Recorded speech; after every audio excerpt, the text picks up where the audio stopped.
Ang ganda ng panahon ngayon, oh. 'Di ba? Ang ganda ng init, ang ganda ng sikat ng araw. So, dry na dry yung paligid. Hindi na nung nakaraan kasi puro ulan eh. Tapos basang-basa dito, ang hirap pag naglalakad ka tapos yung sasakyan laging basang-basa, hindi kami makapaglinis ng ayos. Saan yung milking namin? Oh. Tuloy-tuloy pa rin naman. And then yung baka mas dumami.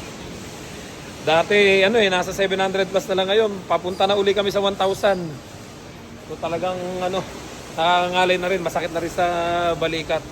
Yun ang kagandahan dito. Sabi ko nga sa inyo, itong trabahong to, hindi lahat ng oras ay tatrabaho mo. Yan, pag umi-stop yan, o kaya nakalagay pa. Ngayon, nakakahawa kami ng cellphone. Yun nga yung sinasabi ko sa inyo. Kahit yung mga kasama ko, kahit yung isang yun, nagpupunas. Pag umi-stop yan, nakakapag-cellphone pa rin siya. So, hindi naman mahigpit. Wala namang problema. Hindi kagaya kasi doon sa ibang farm talaga na bawal. As in, bawal talaga. Napakaraming bawal, napakahigpit. Dito naman, kahit pa paano, si boss naman, hindi naman mahigpit. Sabi nila, basta wag lang pababayaan yung mga baka. Basta gawin lang namin na maayos yung trabaho namin, walang magiging trouble, at saka walang mamamatay na baka. Yun lang. Yan lang iwasan namin. Kaya sabi nga sa inyo, hindi masyado mahigpit ito si boss. Kaya yan, kagaya niya, no? Pag nag-stop, okay lang, nakakapag-cellphone kami. Pero yan, pag after stop at may ilalagay na ulit, yan, tuloy na ulit tayo.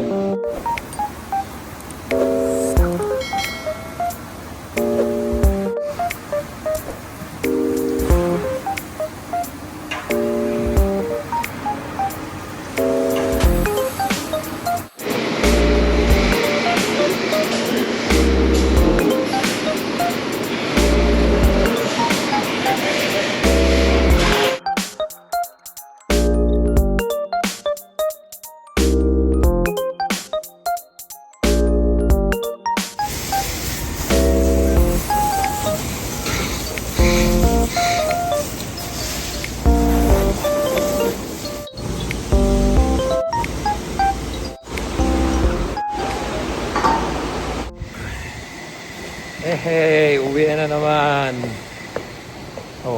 Kumulimlim na naman, oh. Kanina mainit, kaya may dala akong payong eh. Kasi ang nasa weather uulan, pero kanina sikat ang araw. Kaya kinukuha na yung gatas. Hindi pick up na. Ay na yung truck, oh.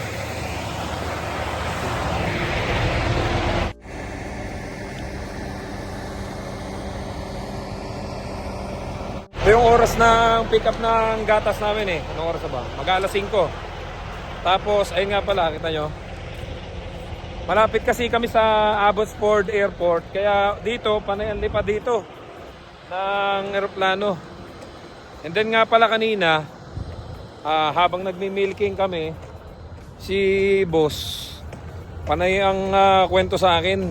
And then may mga taga-bangko. Parang masaya ngayon si boss eh. Sabi ko mukhang maganda ang mood ni boss ah. Makikipagkwentuhang maigi. Hindi ko naman masyado makwento kasi nga nagmi-milking tayo, nakakahiya. Naiiwanan ako eh, umiikot yung rotary. Tsaka ito nga pala si Charlie oh. Hi Charlie. Yun ang pinakamatanda na namin dito. na dito sa dairy farm. Ilang years na din daw yun dito eh. Binibiro nga nila boss, dito na daw yung ililibig. Binibiro nila boss na ganun eh. Kasi talagang talagang siguro nasa 80 mahigit na. Na dito pa rin sa dairy farm. Hindi na sila umalis dito sa comfort zone nila. Well, yun nga, kanina, ang dami, mga taga-bangko na dito. Habang nagmi-milking kami, na sa likod namin. Si boss naman, panay ang kwento sa akin. Tinatanong, Birds, kumusta yung application mo? Sabi ko, sir, wala pa, ganyan. Hindi ko naman masyado masagot kasi nga, nakakahiya, ang daming tao. And then, nung pag-alis, habang nagbablog ako, nangungulit, nasa likod ko. Biglang umikot and then nagulat ako, sumulpot sa likod ko at biglang nag-hi habang nagbablog ako. Yun ang medyo kahit pa paano nakakatuwa lang dito sa kay boss.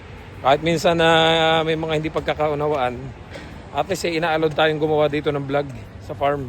Sayang lang yung dala-dala kong payong kasi akala ko uulan. Kasi 2 weeks ang weather na yun nakalagay, uulan eh. Pero hindi naman umuulan, laging mainit. And then dami ko din namang naipon na payong kasi nung nasa Taiwan ako, yung mga napupuntahan ko, park, sa bus, kung mga magminsan, madalas, nakakaiwan sila ng mga payong-payong. Eh walang kumukuha, kinukuha ko na. Kasi sayang din naman yung mga payong oh. Napapakinabangan ko dito. Kahit pa sabihin, ayan lang yung bahay. Ayan lang yung farm. Eh pag malakas ang ulan dito, ang putik. Kaya ayaw ko nang nababasa kami pag naglalakad. Bago makarating sa doon sa farm. Although magbibihis pa naman kasi may damit pa naman kami doon eh. Pwedeng magpapalit-palit. Marami kaming extra damit doon. Dumating na yung in-order namin bagong kalan kasi nasira yung stove namin. Nag-request kami ng bago kay boss. Kala ko dyan palis ka. Kala ko palis ka. Ano pa yan eh? Kala ko palis ka ngayong tanghali. Aantayin ko pa yung portal to. Bumili si boss ng bago no. Sabi ko nga kapon kahit luma lang eh. Sabi ko nga sa kanya, Sabi ko sir kahit yung lang. oil. Sabi ko kahit yung lang eh. Utangan na ulit eh. Oh, bago na ulit yan ah. Nag-request kasi ako ng bago kay boss sabi ko kahit luma na, mahalaga may magamit tayo. Bumili talaga ng bago. Sabi niya may luma daw siya doon sa shop eh. Kala ko naman yun yung dadalhin niya. Marami na siyang pera. Baka maraming pera si boss ah. Kasi sira na tong stove namin to, hindi na nagana. Hindi na to nagana, yung dalawa na lang maliit na nagana. Wala naman tayong choice eh, kasi pagbabalik na rin pa natin ulit. Kunin na lang natin muna ito. Yun! Pakain ko na to. Ayan, okay na.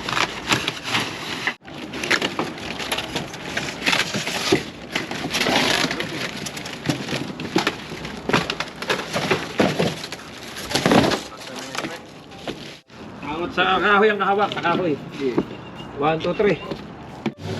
Kamay.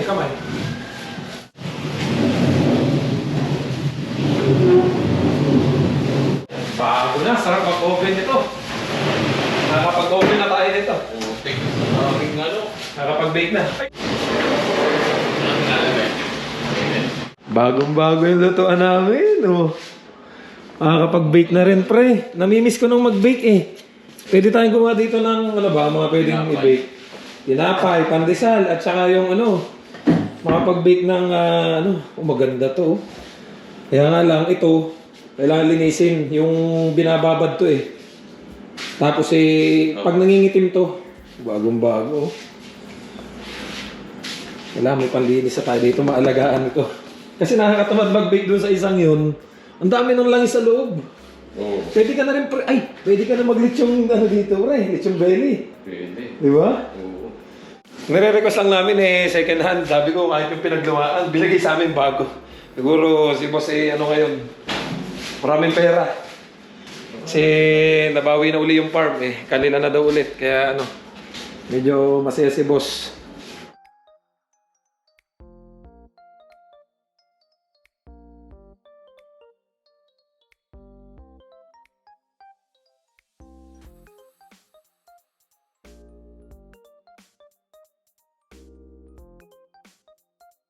So nakakatuwa naman guys kasi ang hinihingi ko lang kay boss, sabi ko boss baka may pinaglumaan kayo diyang lutuan yung stove diyan sa sa bahay ninyo. Sagot niya sa akin kasi nung nakaraan, meron daw silang parang use dito sa shop. So in-expect ko dadalhin niya yung use. Pero nagulat ako kasi nandiyan na sa baba. Pag baba ko nga kanina, bago na yung dinala niya. Kasi nung mga ibang lutuan namin na nakaraan, gusto ko sana mag-bake, gusto ko sana gumawa ng lechon belly, or kung ano pang pwedeng i-oven. Ang problema nga, yung mga una naming lutuan dito, yung mga pinaglumaan nila boss, hindi na namin masisisi. Mahalaga nakakapagluto kami. Kaya lang yung pinakang oven parang gamit na tapos hindi na masyado nalinis. Parang nakakaano ng linisan tapos maggagamitin mo hindi na maganda. Well, yun ang kagandahan naman dito kahit papano. Yung mga kailangan namin dito sa bahay, isang sabi lang namin, washing machine, dryer, pag may nagkakaroon ng problema, antemano, binibigay kagad nila. Kagaya dati nung nagka-problema yung washing machine at dryer, binilang kami ng bago din yung binili na machine at dryer din yan Kaya yung mga kailangan namin dito sa bahay, kompleto naman. Tsaka yun nga, mura ang renta. 120 lang. At saka yung madalas kong binabanggit nga sa inyo, na nakakagawa naman ako dito ng vlog nang hindi naman ako pinapagalitan or pinagsasabihan, at saka nakita nyo naman sumasama pa nga si boss sa mga vlog natin. Tsaka doon sa mga nagtatanong, sir, buti hindi ka napapagalitan dyan or hindi ka nasisita ng boss mo na gumagawa ka ng video habang nasa trabaho. Sabi ko nga po sa inyo, alam naman po nila boss at inallowed naman nila ako, at may mga conditions. Yung nabanggit ko kung nanonood kayo ng mga previous vlog ko, na yung mga wag kong kukunan is yung mga halimbawa yung baka naglalakad na dapa, bibidyohan ko pa, or yung mga parang lalabas siya is animal cruelty. Yung mga kasi hindi maiwasan nadudulas minsan yung baka. Syempre, wag mo nang ibibidyo yon. Or yung halimbawa yung mga nagtatanggal ng sungay. Syempre, kapag yung bata kasi hindi pwede po kasi patubuan ng sungay yung mga maliliit na baka. Dahil syempre pag nagtula ka tapos nakipaglaro sa yan, baka masuwag ka.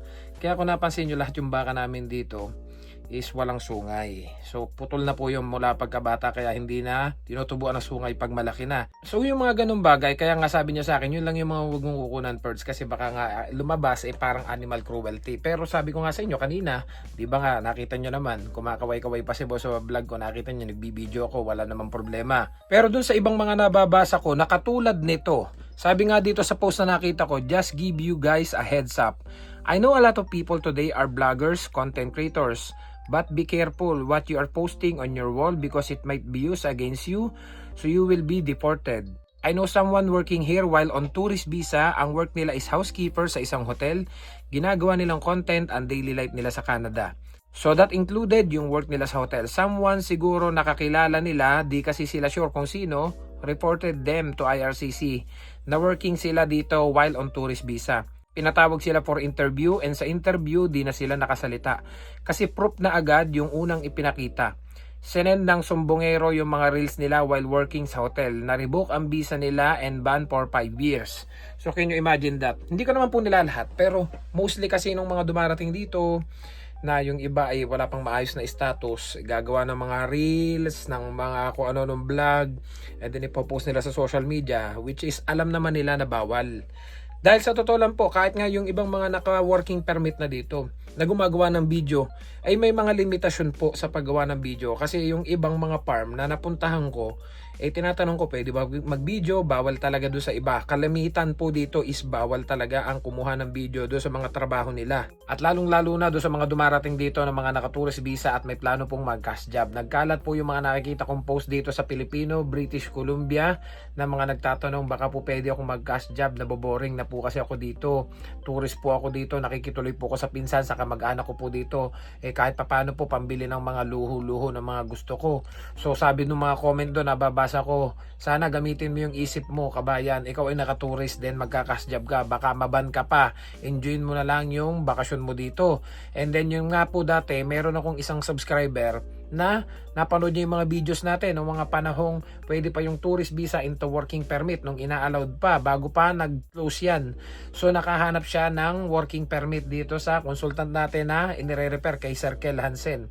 So nung nakahanap na siya, so ipinaprocess na yung kanyang LMIA. So habang nakaprocess yung LMIA niya, ay nagka-cash job siya para daw may panggastos siya. So yung mga cash job niya, binibidyo niya, at saka nagno-notes din siya ng mga bayad sa kanya sa cash job. And then dahil medyo hindi na siya makaantay at kinakailangan niya mag-plug polling para makuha na daw kagad niya yung kanyang working permit, ang nangyari pagpunta niya dun sa border para mag-plug polling, ay nakita dun sa kanyang notebook yung kanyang mga cash job, at nung inopen din yung cellphone niya, nakita yung mga video nung location kung saan siya nagka-cash job. Kasi kung ikaw ay tourist, hindi ka pa po allowed magtrabaho unless lumabas na yung working permit mo.